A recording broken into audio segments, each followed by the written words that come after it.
آپ دیکھ رہے ہیں کے نیوز ایچ ڈی، میں ہوں حارث علی شاہ گیلانی۔ چلتے ہیں آج کی اہم خبروں کی طرف۔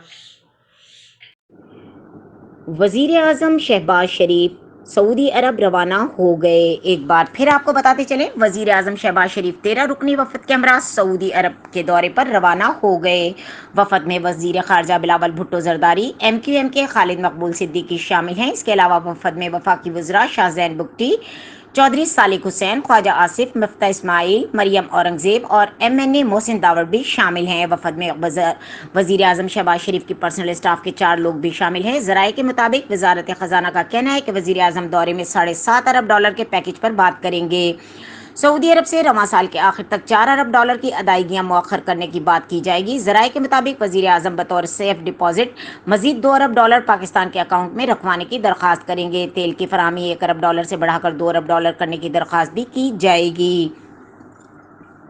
سعودی عرب روانگی سے قبل وزیر اعظم شہباز شریف نے سماجی رابطے کی سائٹ ٹویٹر پر بیان کیا ہے کہ دورے کے دوران سعودی قیادت کے کثیر الجہتی مذاکرات کروں گا۔ وزیر اعظم شہباز شریف سعودی عرب کے دورے پر روانہ ہو گئے۔ شہباز شریف کا دورہ سعودی عرب دوستی کا نیا باب کھولے گا: مریم اورنگزیب۔ انہوں نے کہا کہ سعودی عرب ہمارے عظیم دوستوں میں سے ایک ہے۔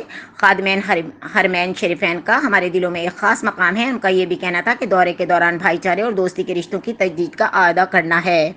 مزید خبروں اور اپڈیٹس کے لیے ہمارے ساتھ رہیے گا۔ تب تک کے لیے اپنا خیال رکھیے گا۔ اللہ حافظ۔